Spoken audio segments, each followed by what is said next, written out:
हमने कई बार जिक्र भी किया और लोग ये जानना चाहते हैं कि जब आप चेहरे की और नाक की बात करते हैं, आपकी बॉडी लैंग्वेज एनालिसिस में बार-बार आता है। तो इन्होंने एक ये सवाल पूछा है कि भाई ये जो हीरोइनें होती हैं, अपने चेहरे की और खास तौर पे नाक की सर्जरी तो सबसे ज़्यादा होती है। जी तो क्या उस सर्जरी के बाद में इनका जो भाग्य जो है, वो बदल जाता है या उसपे कोई फ़र्क नहीं पड़ता है? ये बोटॉक्स वगैरह करवाती हैं, चेहरे का शेप, गाल का शेप, कभी ठुड्डी उभार लेना, कभी गाल उभार लेना, कभी नाक को ठीक करा लेना। तो जब ये नेचुरल नहीं रह जाता है, तो क्या इनके अंकों पर भी फ़र्क पड़ता है? इस बात से भी फ़र्क पड़ता है? दिखने भले ही सुंदर लगी हैं, लेकिन फ़िल्में तो नहीं चल रही है, जब से नाक का शेप ठीक कराया है। और अब ये एक्सेप्ट भी करती हैं। चाहे प्रियंका चोपड़ा हो, चाहे कृति सेनन हो, बल्कि अभी जो खुशी कपूर आई हैं, जो जाह्नवी कपूर की मतलब ओपनली ये सारी चीज़ें अब बस इसको कहा जाता है कि बहुत इसको नॉर्मल ढंग से लेना चाहिए, क्योंकि हम एक शो बिज़नेस में हैं, तो ब्यूटी और ये जो सारी चीज़ें हैं, इसके लिए अगर आर्टिफ़िशियल भी कुछ कराया जाए, तो कराया जाना चाहिए। पर क्या इसको बदलने से अंग ज्योतिष, क्योंकि आप उसके विश्लेषक हैं, क्या-क्या बदलता है और कैसे फ़ायदा देता है या नुकसान देता है? थोड़ा-सा कुछ एग्ज़ाम्पल्स के साथ आप बताएँ इसे। जी। देखिए, एक तो क्या होता है कि जब किसी व्यक्ति को किसी पिक्चर में भूमिका मिलती है, जी। तो उस भूमिका के लिए कुछ खास तरह के परिवर्तन होते हैं। तो आजकल पिछले हाँ। 10-12 साल से शब्द चला है प्रोस्थेटिक, ठीक है? जी, 10-12 साल से 8-10 साल से चला, उससे पहले प्रोस्थेटिक शब्द बिल्कुल, नहीं था। मेकअप शब्द के अंदर ही वो ठीक है। सारी बातें ले लेते थे। तो हुँ, उस भूमिका विशेष के लिए अगर कोई व्यक्ति के साथ ऐसी छेड़खानी की जाए उसके चेहरे-मोहरे, बॉडी के साथ, तो वो एक अलग बात है। जैसे कपोला की बहुत ज़बरदस्त फ़िल्म और सार्वकालिक गॉडफ़ादर जी, महानतम जी। फ़िल्म गॉडफ़ादर, द गॉडफ़ादर, जिसमें लिखा आता हाँ, था कंप्लीट सागा, हाँ, संपूर्ण महाकाव्य, है ना? बिल्कुल, अब याद कीजिए मर्लिन ब्रैंडो को। तो मर्लिन ब्रैंडो ने यहाँ मुँह के अंदर रुई ठूँस रखी थी। बिल्कुल, पूरे तो गाल नीचे उभरे की हुए दिखते थे इधर से, ये यहाँ से इधर ऐसे, ये और हाँ, एक ये हाँ, हाँ, एक ऐसे गॉडफ़ादर डॉन, माफिया डॉन की भूमिका जो जिसका वक़्त बीत चुका है, जो अंधेरों में है, लेकिन अभी भी तेवर उसके वही हैं। तो आवाज़ की टोन नीचे रखी यहाँ से और फिर वो डायलॉग डिलीवरी। मैं समझता हूँ कि सब मैं अंग्रेज़ी फ़िल्में नहीं समझता, मैं तो हिंदी में देखा है। मैं समझता हूँ कि साहब वो हिंदी में देखने के बाद जो मैंने ओरिजिनल अंग्रेज़ी देखी, सिर्फ़ हुँ, एक एक ही फ़िल्म देखी है, बाकी समझ नहीं आती। तो मैं अच्छा समझता हूँ कि साहब वो अच्छा, उसके बाद क्या हुआ? उसके बाद कपोला ने क्या किया कि उनके लिए दाँतों का एक अलग तरह का सेट बनवाया शूटिंग में। तो ठीक, आप इसे शरीर के साथ छेड़खानी नहीं कह सकते। बिल्कुल, कमल हासन साहब ने 8-8, 9-9 गेटअप किए। नया दिन, नई रात में संजीव कुमार साहब ने किए, शिवाजी गणेशन ने फिर वही रोल निभाए, वो नहीं।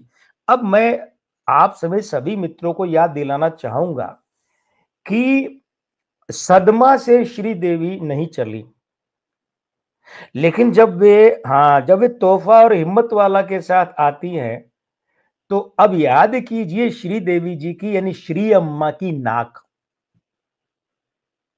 देखिए ठीक, बाकी फिगर उनका वही था, वर्षों तक वही था, जीवन पर्यंत वही था। मैं सिर्फ नाक की बात कर रहा हूं, नाक याद कीजिए। इस नाक ने, आप याद कीजिए ना, पद्मालया स्टूडियोज मद्रास की जो 12-13 फिल्में जितेंद्र के साथ उनकी सुपर डुपर हिट रही, है ना? वो सेटअप तय था, ये आर्टिस्ट होने, ये संगीतकार, बिल्कुल, ये गीतकार, पद्मला स्टूडियोज। उन फिल्मों में कोई ढंग का तत्व आपको कभी मिला?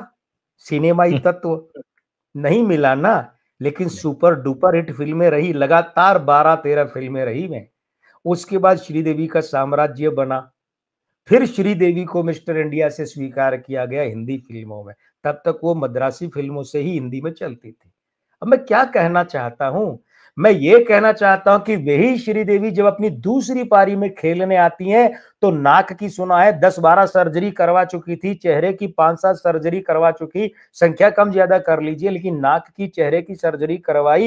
ये जो हिंदी मीडियम और इंग्लिश मीडियम और इस तरीके की फिल्में आप देखिए, इन फिल्मों में श्रीदेवी का वो नाक और पुराने वाले फोटो लेकर बैठिए, दोनों नाक में इतना अंतर है कि जितना अंतर उनके जीवन में, उनके करियर में, उनकी सफलता में, फिल्मों के हिट होने न होने में है। कहने को आप ये कह दे हिंदी मीडियम सफल रही, इंग्लिश मीडियम सफल रही, भाई ये सफलता वो नहीं है। ये तथाकथित आर्ट फिल्में जो 70 के अंत में और 80 के दशक में बनती थी, वो वाली सफलता है। इसको वो सफलता मत कहिए, ये ओटीटी छाप सफलताएं हैं। तो श्रीदेवी ने जब से अपना नाक करवाया, चेहरा करवाया, मैं सिर्फ नाक की बात, नाक करवाने से उनके साथ में जिस तरीके से जीवन के वाकयात घटे हैं, भाई देखिए, हो ही वही जो राम रची राखा, किसकी कितनी उम्र है वो भगवान जाने, लेकिन उनका फिल्मी करियर क्या हुआ, दूसरी पारी।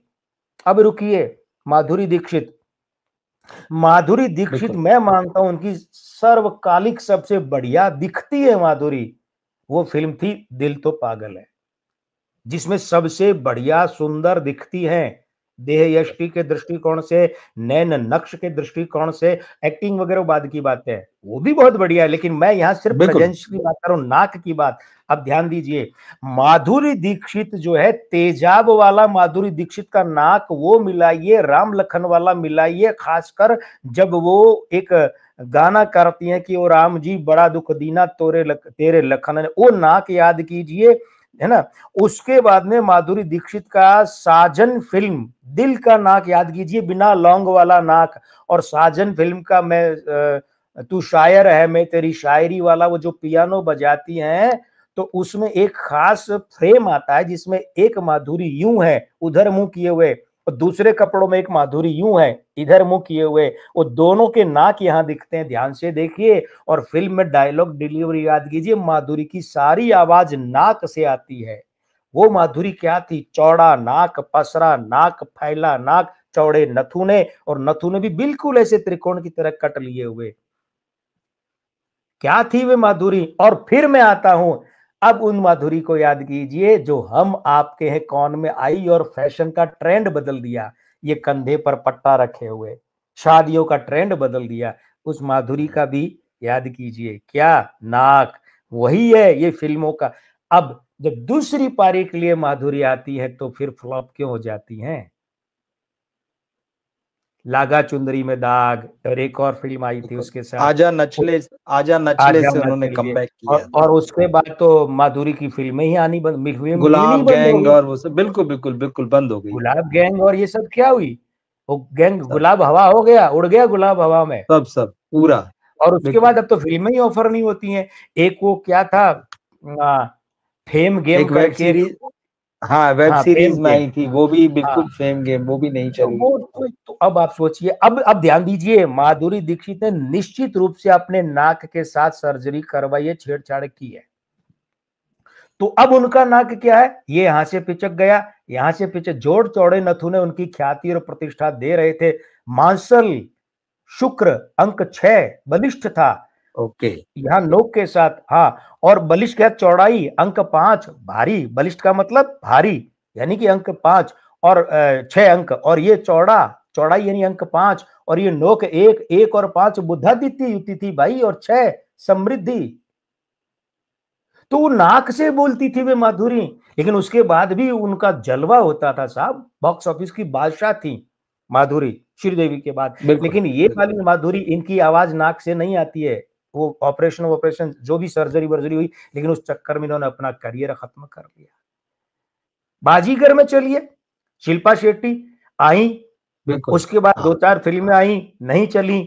बाजीगर भी शिल्पा शेट्टी के कारण नहीं चली, ये नहीं सब चली, जानते बिल्कुल। हैं, हाँ सब जानते। लेकिन शिल्पा शेट्टी बाद में भी कुछ फिल्में उन्होंने की, नहीं चली। उसके बाद अच्छा, तब उनका नाक क्या, नाक की नोक जितनी चौड़ी और भारी थी, नथुने उतने ही पैरेलल भारी और चौड़े थे। अब आप देखिए, 3 मेंढक है, 3 मेंढक है, अब आप किसको पकड़ेंगे, एक को पकड़ेंगे, 2 भाग जाएंगे। अंक 5 तिगुना, अरे अंक 5 होता ही अस्थिरता का है। अच्छा, उसके ऊपर से क्या है, ये ऐसे था गौरी खान के नाक की तरह, कि ऐसे लगता है जैसे नाक यहाँ और ऐसे काट दिया है, तो अंक 5 क्या हुआ, उसको कोई सपोर्ट नहीं मिला। अब आप एक चूहे को ये ऐसे पूंछ से पकड़ के हवा में लटकाएंगे, चूहा क्या करेगा, ऐसे ऐसे छटपटाएगा या एकदम स्थिर रहेगा। जिंदा है तब तक तो छटपटाएगा। अब उसके बाद में उन्होंने जब से वो एक फिल्म आई थी ना, इंडियन थी क्या, सनी देओल के साथ, जिसमें डैनी थे, सिंघानिया के रोल में थे डैनी। तो उस फिल्म के जी। आसपास से इन्होंने अपने नाक की सर्जरी करवाई, और वो जो चेंज, शूट की बात करो, रिलीज की बात नहीं कर रहा, रिलीज तो कई फिल्में पता नहीं हम्म। कितने साल बाद हो। तो उसके यही बाद में आप इंडियन शिल्पा फिल्म शेट्टी, है। इंडियन ही थी ना, हाँ। अब आप जी। देखिए शिल्पा शेट्टी का उसके बाद करियर, वरना शिल्पा शेट्टी के करियर को तो साहब ऐसे लग रहा था जैसे ये रोड रोलर की तरह चल रहा है, और पंख लग गए। और उसके बाद शिल्पा शेट्टी का बात सिर्फ फिल्मी करियर की नहीं है, शिल्पा शेट्टी के योग हम्म। के वीडियो चले, योग के कार्यक्रम चले, और फिल्में नहीं आते हुए भी वे हमेशा चर्चा में, हाइप में, मीडिया में, है ना, छाई रहती है। क्यों? कारण क्या है? कारण ये कि इनके यहाँ नाक दांव की सर। सीधा पड़ा, इनके यहाँ दांव सीधा पड़ा। बिल्कुल। अब देखिए वाणी कपूर, मैं वाणी कपूर हाँ। को नई लड़कियों में बहुत प्रतिभाशाली मानता था, और मेरी सोच ये थी कि भगवान करे लड़की बड़ी अच्छी बने, और बन सकती है। लेकिन वाणी कपूर ने, आप देखिए, उन्होंने भी नाक के साथ छेड़खानी करवा ली। अब छेड़खानी करवाने, या तो वाणी कपूर को वो कौन सी मिली थी, रणबीर कपूर के डबल रोल वाली फिल्म, अरे वो ब्रह्मास्त्र जैसे ऐसा शमशेरा। नाम है ना उसका, शमशेरा, हाँ ऐसा नाम है। शमशेरा। उसमें हाँ कितनी बड़ी भूमिका थी वाणी कपूर की। बिल्कुल। लेकिन साहब हाँ। कहाँ है वाणी कपूर? नाक के ऑपरेशन के बाद कहाँ है? जानवी वेब कपूर, सीरीज आएगी अब उनकी, हाँ, जानवी कपूर, ठीक हाँ। है वो टाइम पास के लिए बोले। जानवी नहीं कपूर, नहीं, बिल्कुल सही है। जानवी कपूर का मूल नाक देखिए, क्या शानदार। देखिए जानवी कपूर का मूल नाक वही, भारी, शुक्र प्रधान, चौड़ा, बुद्ध प्रधान। और एक खास बात और थी उस नाक में, जानवी कपूर का नाक जो है ना, वो ऐसे होकर उसकी नोक जो है आगे की तरफ, यूं ऊपर की तरफ उठी हुई थी, ये ऊर्ध्वमुखी, बहुत कम लड़कियों का होता है। लेकिन पता नहीं क्या हुआ, किसके बहकावे में आ गई और क्या छेड़खानी करवा ली नाक के साथ में, कि जो जानवी कपूर का लगता था कि भाग्य अब उठने का समय आया है, तो जब पतंग उड़ने वाली थी उसी समय बरसात हो गई और भीग कर फट गई। ये सही रूपक है समझाने के लिए, बिल्कुल कि बिल्कुल। हवा आई उड़ने वाली थी तो बरसात आ गई, और वो भीग सही। गई पतंग और फट गई। और खुशी कपूर, ज्यादा कुछ कहूंगा ही नहीं मैं। अच्छा, ठीक अब है। मित्र एक प्रश्न कर सकते हैं कि ये सारी बातें जी। महिलाओं के साथ ही होती है क्या, पुरुषों के साथ नहीं होती? हम्म। क्यों नहीं होती? होती है। संजय खान, ठीक। संजय खान का असली नाम क्या है, भूल रहा हूं मैं, आज आज ही कहीं पढ़ा था असली नाम, पता नहीं आबिद था या न- हुसैन था, कुछ ऐसा असली अच्छा, नाम है पहले शायद। पहले वो संजीव नाम रखने वाले थे, फिर पता हाँ, चला कि संजीव कुमार है, तो उन्होंने फिर अपना नाम संजय रखा था। असद, संजीव असद संजीव नाम था, कुमार साहब। असद, हाँ। असद। और संजीव ये आज कुमार ही ने पढ़ा उनको है, संजय नाम सुझाया था। हाँ, जी। तो आज ही पढ़ा है कि रंजीत, रंजीत जो है ना, वो एक किसी जी। पॉडकास्ट में कह रहे थे कि वो शत्रुघ्न सिन्हा और संजय खान की लड़ाई और पुलिस केस वगैरह उसकी बात, हाँ तो हाँ असद, हाँ। जी। असद। तो संजय खान साहब जो हैं वो अच्छा खासा 10 वर्ड ऑफ टीपू सुल्तान चला रहे थे, बहुत तगड़ा चल रहा था। और तगड़ा चलने के बाद बिल्कुल। में जब वो आगजनी हुई, सैकड़ों लोग मरे उसमें, वो भी 70-80% जल गए थे। तो उस चक्कर में वो जो चमड़ी वो होती है ना, सर्जरी के, प्लास्टिक सर्जरी के चक्कर जी में जी नाक के जी। साथ छेड़खानी हुई। संजय खान कहाँ है? उसके कहीं बाद नहीं में रहे, एक द उसकी ग्रेट मराठा बड़ी सीरियल घटनाक्रम है। बनाया था जो मरते मरते चला, फिर जय हनुमान तो चला ही नहीं। और उसके बाद तो संजय खान है कहाँ? भगवान सलामत रखे, स्वास्थ्य और उम्र, वो एक अलग बिल्कुल बात बिल्कुल। है। बात यह क्रिएटिव संजय खान की कर रहे हैं, क्रिएट, जिसने एक वक्त बिल्कुल अपने बिल्कुल भाई बिल्कुल। की फिल्म जांबाज की टक्कर में, फिरोज खान की जांबाज फिल्म की टक्कर में काला धंधा गोरे लोग बनाई थी। मैं उस संजय खान की, अब्दुल्ला वाले संजय खान की बात कर रहा हूं भाई। कहाँ है? खत्म, क्योंकि नाक के साथ छिड़का। अब मित्र ये कहेंगे क्या नाक ही सब कुछ होता है? सब कुछ तो जीवन में कोई भी एक अंग नहीं होता है, लेकिन बहुत कुछ होता है, क्योंकि नाक का सवाल है।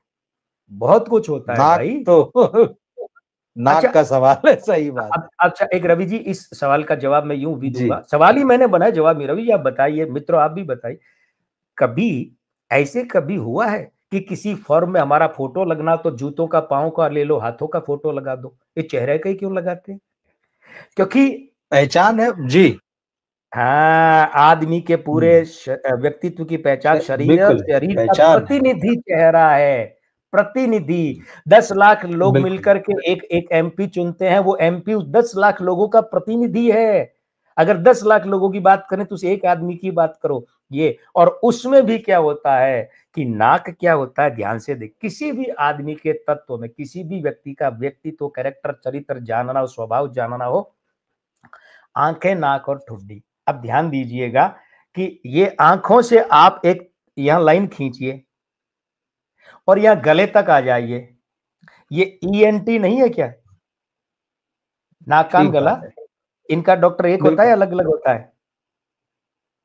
एक ही एक होता ही है। डॉक्टर होता है ईएनटी का। तो जी, यही तो है, ये त्रिकोण ही तो है व्यक्ति का सारा व्यक्तित्व। और अब ध्यान दीजिएगा, ये यहां से यहां तक जो है उसका केंद्र बिंदु कहां है? नाक है। ना। तो बताइए, एक आदमी के सारे व्यक्तित्व का प्रतिनिधि शरीर, शरीर का प्रतिनिधि चेहरा, चेहरे का प्रतिनिधि ये त्रिकोण, और इसका केंद्र बिंदु नाक है, तो नाक सबसे महत्वपूर्ण क्यों नहीं होगा? और अपने अपने इस चैनल पर ये जो मैंने अभी बताया, ये आदरणीय मित्रों को दुनिया में कहीं नहीं मिलेगा ज्ञान, ये मेरा दावा है। क्योंकि अंग ज्योतिषी विश्लेषण है, और अंग ज्योतिष से विश्लेषण मैंने ही प्रोडिक्शन, मैंने ही आरंभ किया है। ये अंग लक्षण विज्ञान नहीं है, ये सामुद्रिक शास्त्र भी नहीं है, ये नाक का सवाल है। और चूंकि महिलाओं को सौंदर्य के प्रति अधिक सजगता रहती है, बुरी बात भी नहीं है, वे अगर मेकअप में टाइम लगाती है, बुरी बात नहीं है भाई। भगवान ने सजने के लिए उन्हें ही तो शरीर में अवयव दिए हैं। आप और हमें मर्दों को क्या दिया है? दाढ़ी बना ली तो ठीक है, नहीं मैं अपनी अपनी बारात की बात कर रहा हूं। अपनी शादी वाले दिन, बारात वाले दिन मैंने दाढ़ी खुद बनाई है, और कोई वो ब्यूटी पार्लर वार्लर कहीं नहीं गया, खुद ही बनाई है। तो हम मर्दों को भगवान ने दिया ही क्या है जो हम सजे? ज्यादा ज्यादा दाढ़ी रख ली, हटा दी, मूछें रख ली, हटा दी, काली कर ली, सफेद कर ली, क्या बचता है? तो महिलाओं में जो एक श्रृंगार तत्व होता है ना, वो सही है, वे सजती है, भगवान ने दी है उन्हें दौलत। लेकिन नाक के साथ छेड़खानी अनावश्यक मत कीजिए, बहुत भारी पड़ती है सभी को।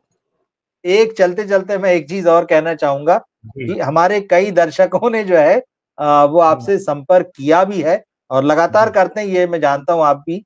जी। कुछ लोगों ने कहा है कि भाई डॉक्टर साहब की फीस जो है बड़ी महंगी है, तो वो यहाँ डिस्कस हुआ है दरअसल हमारे वीडियो के नीचे। तो मैंने कहा भाई मैं इस बात का भी ये सवाल ले ही लूं आपसे कि ये जो है कई मित्र हमारे साथी हिचकते हैं और वो डिस्कस कर रहे हैं कि भाई आपकी फीस बड़ी महंगी है। तो अब क्या कह सकते हैं, मतलब इसमें तो मैं भी कुछ नहीं नहीं, कर सकता हूँ, शायद मैं आप भी कुछ कुछ नहीं कर सकते हैं। जी। मैं बोलना चाहूंगा, मैं बोलना चाहूंगा। जी, प्लीज़। वे सही कहते हैं, वे सही कहते हैं, जी, सही कह रहे हैं वे। देखिए रवि जी, एक बात बताइए मुझे कि हमारा ये चैनल पूरे सोशल मीडिया पर अपनी तरह का एकमात्र है ना? बिल्कुल, यहाँ बिल्कुल। जो फ़िल्मों और फ़िल्म वालों के बारे में बात करते हैं, आप और मैं मिलकर, वो बिल्कुल एकमात्र अनूठी है ना? बिल्कुल ठीक चीज़ है, बिल्कुल अब ठीक है। अगर किसी को इसका लाभ लेना होगा, तो वो हमारे कार्यक्रम के तय हिसाब से उसे आना पड़ेगा। अच्छा, जो भी हाँ, मित्र हैं, कुछ एक मित्र हैं ऐसे, देखिए क्या है, भाई आपको गुणवत्ता चाहिए, उच्च क्वालिटी चाहिए, आपको होटल ताज की चाय चाहिए, लेकिन थड़ी वाले के भाव में तो नहीं मिलेगी। होटल ताज की चाय अगर आपको चाहिए, आप वो इच्छा रखते हैं, तो फिर बिल्कुल, आपको पेमेंट भी वही करना पड़ेगा, होटल ताज वाला। गली के नुक्कड़ के थड़ी वाले के पेमेंट में 10 रुपए में वो होटल ताज की चाय आपको नहीं मिलेगी। ताज वाला नहीं कर, एक बात। दूसरा एक और उदाहरण दे दूं, अगर कोई मित्र ये चाहता है कि उसके घर उसके वार्ड मेंबर आए, उसका नगर सेवक आए, आ जाएगा, कोई दिक्कत नहीं, आया बिठाया, चाय कॉफी पिलाई, रवाना हो गया। लेकिन अगर वो ये चाहे कि उसके घर देश के प्रधानमंत्री मोदी जी आए, तो क्या मोदी जी भी वैसे ही आ जाएंगे? ताम झाम नहीं लगेगा, सुरक्षा नहीं लगेगी, रूट नहीं लगेगी, पुलिस का, प्रशासन का खर्चा नहीं होगा क्या? आपको मित्रों अगर क्वालिटी चाहिए, आपको अगर कुमार गणेश की क्वालिटी चाहिए, तो आपको कुमार गणेश की व्यवस्थाओं का पालन ही करना पड़ेगा। अन्यथा व्यवस्थाएं बहुत है, ज्योतिषी बहुत है, उसमें क्या है। लेकिन मैं चाहता हूं मेरा इलाज मेदांता में हो, और डिस्पेंसरी वाली फीस में तो व्यवस्थाओं का अनादर मत कीजिए। इसलिए मित्र सही कहते, मेरी फीस नहीं, ज्यादा है, बहुत ज्यादा भी होती है, लेकिन निर्भर करता है कि प्रश्न क्या है। तो मैं अपनी व्यवस्थाओं के हाथों विवश हूं। जी। मैं यहाँ पर सिर्फ एक चीज़ बस मतलब यहाँ पे कहना चाहूँगा, क्योंकि मैंने देखा है और मैं देखता भी हूँ, आपके एनालिसिस जो होते हैं वो डीप होते हैं और उसमें समय लगता है उन कैलकुलेशंस को करने में, क्योंकि 1-1 हम भी डेढ़-डेढ़ ये जो घंटा कार्यक्रम लगता कर है। कोई हम 1-1 भी ये जो कोई भी कार्यक्रम व्यक्ति भी करते हैं 10-15 मिनट से ज़्यादा बात नहीं करेगा। जी, जी। और आप जो इतना समय निकालते हैं तो हम रविवार से लगते हैं। इतने सारे प्रश्नों को जो आपको भेजते हैं डेट्स और सारे तो रविवार से लगते हैं, तब जाके मंगलवार को चीज़ें तैयार होती हैं, तो समय लगता है। दूसरा, मित्रों को एक मैं शॉर्टकट बता देता हूँ कि डॉक्टर साहब अपने चैनल पर महीने में 1 बार अंक आखिरी रविवार, ज्योतिषी सलाह आखिरी रविवार जो होता है, तो निःशुल्क। अंक ज्योतिषी निःशुल्क देते हैं। उसमें आप एक प्रश्न स्वयं पूछ सकते हैं। तो आप एक बार आप उनके उस कार्यक्रम में जाइए, तो वहाँ के और भी जो नियम वगैरह हैं वो आपको डिटेल में पता चल जाएँगे। अच्छा, तो एक अगर आपको एक ऐसा लगता है कि फीस नहीं देना है या नहीं दे सकते हैं, तो एक प्रश्न लेकर उनके चैनल पर आप जा सकते हैं आखिरी रविवार 1 के दिन। मिनट, जी सर। 1 मिनट रवि जी, जी, चलते-चलते 1 मिनट और बिल्कुल आपने जी, सही याद दिलाया कि देखिए जो जी। निःशुल्क परामर्श चाहते हैं वो वहाँ जाएँ हर महीने के आखिरी रविवार को और उस कार्यक्रम की मर्यादा के हिसाब से पूछें, जवाब मिलेगा। लेकिन और बता दूँ, मैं 13 वर्ष तक के बच्चों के लिए बताने की फीस कभी नहीं लेता। ₹1 नहीं लेता, चाहे कोई भी प्रश्न हो, कैसा भी हो।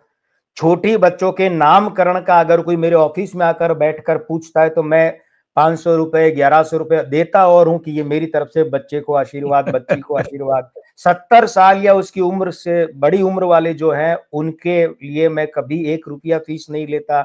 बहुत बार ऐसा होता है कि कभी-कभी सामने वाले की स्थिति बहुत संगीन है और मैं विश्वस्त हूँ कि सच है, संगीन है, खराब है, मैं ₹1 नहीं लेता।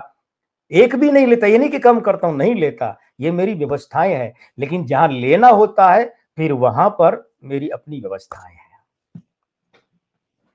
नहीं, हमें पता है आप एक व्यवस्थित ढंग से चलते हैं, सुव्यवस्थित ढंग से चलते हैं और बहुत सारी चीज़ों को आप छोड़ के भी चलते हैं। चलिए, ये बहुत अच्छा हुआ कि इस बारे में यहाँ डिस्कस हुआ। हमारे मित्र जो जी, हैं इन बातों को समझेंगे और जो एक छुपाना रास्ता क्या? बताया, अगर उन्हें लगता है कि हाँ, नहीं बिल्कुल, हम तो सार्वजनिक मंच पर ये सारी बातें यहाँ भी करते हैं और आपके चैनल पे भी करते हैं। कुछ बातें बहुत साफ हुई, मुझे अच्छा लगा कि हमारे साथियों और जो सुनते हैं हमें उनके काम आएगी।